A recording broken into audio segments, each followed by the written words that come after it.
माननीय सभापति महोदय, आपने महामहिम राज्यपाल के वाद विवाद में भाग लेने के लिए मुझे मौका दिया। इसके लिए आपका बहुत बहुत आभार, बहुत बहुत धन्यवाद। राज्यपाल का अभिभाषण सरकार के कार्यों का लेखा जोखा होता है। मैं इसके समर्थन में अपनी बात रखता हूं। राज्य सरकार ने पिछले 1 साल में कोरोना जैसी महामारी का सुंदर ढंग से मुकाबला किया एवं इसके बावजूद हर अन्य क्षेत्र में अच्छा काम किया। कोरोना में राज्य सरकार के किए गए कामों का मुझे बताने की जरूरत नहीं है, सारी दुनिया इसके बारे में जानती है। परंतु हमारे देश में यदि केंद्र सरकार सही समय पे सही निर्णय लेती तो शायद हमें ये यातनाएं नहीं झेलनी पड़ती जो इस देश ने झेली। श्री राहुल गांधी ने समय रहते महामारी की गंभीरता को, इसकी जानकारी केंद्र सरकार को दी थी, परंतु सरकार ने इस ओर ध्यान नहीं दिया। यह बीमारी विदेश से आई थी और यदि समय रहते अंतर्देशीय विमान सेवाएं बंद कर दी जाती तो बीमारी का प्रवेश हमारे देश में नहीं होता। इस कार्य में केंद्र सरकार ने देरी करके बहुत बड़ी भूल की है। इसका कारण भी सब लोग जानते हैं। हाउडी मोदी, नमस्ते ट्रंप, शायद ये ज्यादा जरूरी था इस देश की जनता की स्वास्थ्य के मुकाबले। इसका फैसला इन्होंने उनका दौरा करके करवाया। मैं राज्य सरकार को देश में सबसे पहले लॉकडाउन लागू करने के लिए बधाई देता हूं। महोदय, भामाशाह कार्ड धारकों का मुफ्त इलाज सीकर जिले में नहीं हो रहा है। कारण बताते हैं कि राज्य सरकार ने महामारी के बावजूद युवाओं को, सरकार ने समय पर पैसा नहीं मिलने के कारण डॉक्टरों ने भामाशाह कार्ड का बहिष्कार किया हुआ है और उनका इलाज नहीं कर रहे।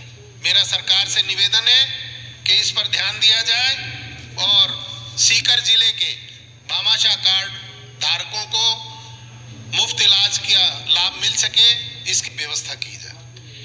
राज्य सरकार ने महामारी के बावजूद युवाओं को सरकारी नौकरी देने के क्षेत्र में भी इस साल अच्छा कार्य किया है। सरकारी नौकरियां हर विभाग में इस वर्ष दी गई हैं और दी जा रही हैं। लगभग 2000 डॉक्टरों को नियुक्ति दी गई है। इसके विपरीत बीजेपी ने सत्ता में आने पर 2 करोड़ नौकरियां प्रतिवर्ष देने का जो वायदा किया था, उस वायदे की पूर्ति में केंद्र सरकार ने कितने युवाओं को रोजगार दिया, ये सब लोग जानते हैं। उल्टे जिन युवाओं के पास नौकरियां थी, उनकी नौकरियां भी चली गई। उनके गलत फैसलों के कारण, नोटबंदी, जीएसटी और कोरोना के प्रभाव की बदौलत राज्य सरकार ने खेल मैदानों के विकास से को नरेगा में शामिल किए जाने वाले कार्यों में शामिल कर युवाओं को बड़ी सौगात दी है। मैं सीकर जिले से आता हूं, जहां से काफी बड़ी संख्या में नौजवान सेना व पुलिस की भर्ती में जाते हैं और इस भर्ती की तैयारी में सड़कों पर दौड़ लगाकर अभ्यास करते हैं। कई बार इस दौरान उनके एक्सीडेंट होते हैं।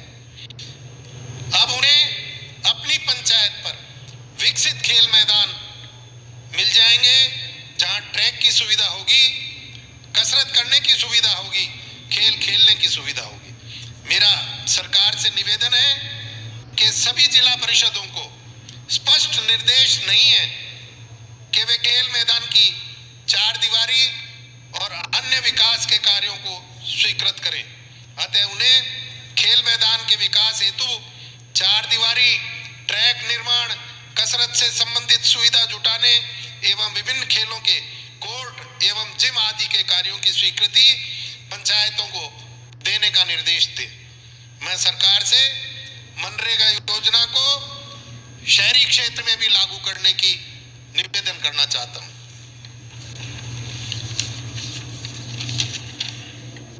युवाओं के अलावा किसानों के हित में भी राज्य सरकार ने गत वर्ष में बहुत अच्छा काम किया है।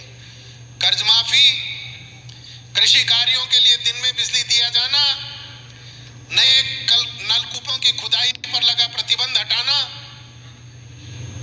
खाद का अधिक भंडारण कर सही समय पर किसानों को उपलब्ध कराना, बिजली की सप्लाई व्यवस्था में सुधार जैसे कई कार्य राज्य सरकार ने किसानों के हित में किए हैं। इसके विपरीत केंद्र सरकार की बीजेपी सरकार ने किसानों से उनकी आय दुगनी करने का जो वादा किया था उसका क्या हाल है ये सभी जानते हैं। स्वामीनाथन की रिपोर्ट के आधार पर कृषि की लागत पर लाभ जोड़कर एमएसपी पर कृषि उत्पादों की खरीद का वायदा किया था, उसका क्या हुआ ये भी सारी जनता जानती है। और जो किया वह 3 काने कानून लागू करके किया, जिनके विरोध में लंबे समय से लाखों अन्नदाता सड़क पर कड़कड़ाती सर्दी में बैठे, सैकड़ों किसान प्राणों की आहुति दे चुके हैं, पर सरकार उन्हें वापस लेने को तैयार नहीं है। कानून आने से पहले इनके मित्रों ने नोएडा और सोनीपत में और अन्य जगहों पर खाद्यान्न भंडारण के बड़े बड़े साइलों का निर्माण कर लिया। इससे जाहिर होता है कि इन कानूनों के लागू होने में इन उद्योगपतियों की मिलीभगत है। मैं इस सदन के माध्यम से केंद्र सरकार से इन कानूनों को वापस लेने की मांग करता हूं एवं राजस्थान की सरकार को धन्यवाद देता हूं, जिन्होंने इन कानूनों का असर राजस्थान के किसानों पर नहीं पड़े, इसके लिए विशेष अधिवेशन बुलाकर 3 अध्यादेश पारित किए।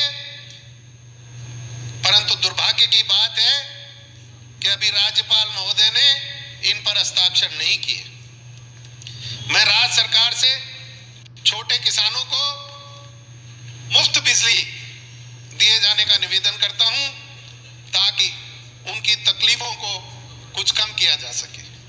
मैं मेरे विधानसभा क्षेत्र में नियमित विद्युत सप्लाई हेतु 3 नए 33/11 जीएसएस स्वीकृत कर बनाए जाने की भी निवेदन करता हूं। एक डाबर में, एक मंडोली में और एक माउंडा। मैं मेरे क्षेत्र के इथमपुरी पंचायत में एक कृषि महाविद्यालय खोलने का भी सरकार से निवेदन करता हूं। हम सब जानते हैं कि डॉक्टर का बेटा आगे चलकर डॉक्टर बनने की इच्छा रखता है, सीए का बेटा सीए बनने की इच्छा रखता है और नेता का बेटा नेता बनने की इच्छा रखता है, लेकिन किसान का बेटा खेती करने की इच्छा नहीं रखता। सरकार को निश्चित रूप से कुछ ऐसे उपाय करने चाहिए जिससे किसान का बेटा कृषि करने की तरफ आकर्षित हो, कृषि में नवाचार हो, कृषि को सुविधाएं मिले और अन्नदाता को उसका हक मिले, उसका न्यूनतम सपोर्ट प्राइस एमएसपी जो है वो मिले, ताकि लोगों का, किसानों के बेटों का कृषि की तरफ रुझान वापस चालू हो। किसानों को सौर ऊर्जा पर जो सब्सिडी मिलती है उस पर वेटिंग चल रही है। मेरे यहाँ आज कोई सौर ऊर्जा लगाता है तो उसे सब्सिडी के पैसे 2 साल 3 साल बाद मिलते थे। ऐसे में किसान कैसे सौर ऊर्जा लगाएगा, कहां से उसका पैसा लाएगा? मेरा सरकार से निवेदन है कि सब्सिडी सिस्टम लगते ही मिल जाए, इस तरह की व्यवस्था करें। महोदय, आपके माध्यम से मैं मेरे विधानसभा क्षेत्र के लिए पीने के पानी की समस्या समस्या के बारे में सरकार को बताना चाहता हूं। आप स्वयं उस विभाग के मंत्री रह चुके हैं और आपके समय में पिछले कार्यकाल में कुंभाराम लिफ्ट परियोजना चालू की गई थी। उसके फेज 1 का काम पूरा भी कर दिया गया था। फेज 2 का कार्य किया जाना बाकी है। पानी के बंटवारे में भी राजस्थान को फेज 2 का पानी आवंटित है। बरसात हो नहीं रही, हैंडपंप सूख रहे हैं, बोरिंग फेल हो रहे हैं। आज पानी 1200 फीट नीचे मिल रहा है और वो भी फ्लोराइड युक्त मिल रहा है। कैंसर, घुटनों में दर्द जैसी भयंकर बीमारियां इस पीने के पानी की वजह से मेरे इलाके में हो रही है। डार्क जोन पहले से घोषित किया जा चुका है। इस सब का इलाज केवल और केवल शुद्ध जल कुंभाराम लिफ्ट परियोजना या यमुना के पानी से हो सकता है। मेरा आपके माध्यम से सरकार से निवेदन है कि इसी बजट में पैसा देकर कुंभाराम लिफ्ट परियोजना का काम फेज 2 का चालू करवाया जाए, जिससे कि सीकर जिले की कई तहसीलों की जनता को पीने का पानी उपलब्ध हो सके। नीम का थाना को जिला बनाने की बहुत समय से मांग चल रही है। नीम का थाना जिला बनने के सभी मापदंड पूरे करता है, अतः जल्द से जल्द इसे जिला घोषित किया जाए। महोदय, मैं आपके माध्यम से राज्य सरकार का ध्यान आकर्षित करना चाहता हूं। प्रकृति ने हमें बहुत बड़ी सौगात दी है, खनिज भंडारों के रूप में, खनिज संपदा के रूप में। हम इसका समुचित दोहन करके ग्रामीण रोजगार का और सरकारी राजस्व का बड़ा साधन बना सकते हैं। जरूरत है अवैध खनन को रोकने की और वैध खनन को संरक्षण देने की। मेरे विधानसभा क्षेत्र में अवैध खनन का बोलबाला है, ओवरलोडिंग का बोलबाला है। रेला और मीणा की नांगल आदि ऐसे क्षेत्र हैं जहां के नागरिक इन ओवरलोड टोलों से डीप होल ब्लास्टिंग से परेशान हैं।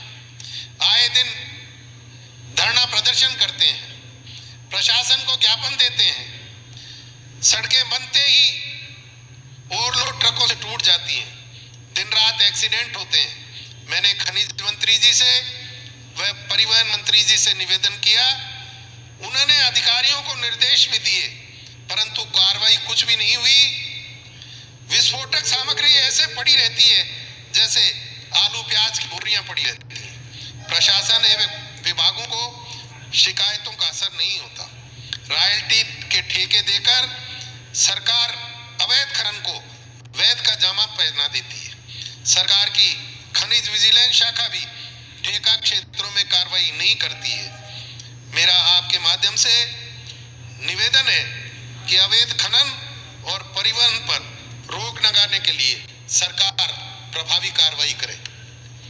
अभी मेरे बीजेपी के साथी कह रहे थे कि राजस्थान की सरकार को योगी जी की सरकार से सीखना चाहिए कि कानून व्यवस्था कैसे स्थापित की जाती है। मैं उनसे पूछना चाहता हूं कि हाथरस कहां है, यूपी में है या नहीं? उन्नाव कहां है, वहां क्या हुआ? टोल टैक्स पर क्या हुआ, जहां महिला को जिंदा जलाया गया था? यह सब किसके शासन में हो रहा है? मैं फाजिल दोस्त से कहना चाहूंगा कि हमें ऐसा सुशासन नहीं चाहिए, हमें ऐसी कानून व्यवस्था नहीं चाहिए। आपने मुझे बोलने का मौका दिया, इसके लिए पुनः धन्यवाद। जय हिंद। माननीय श्री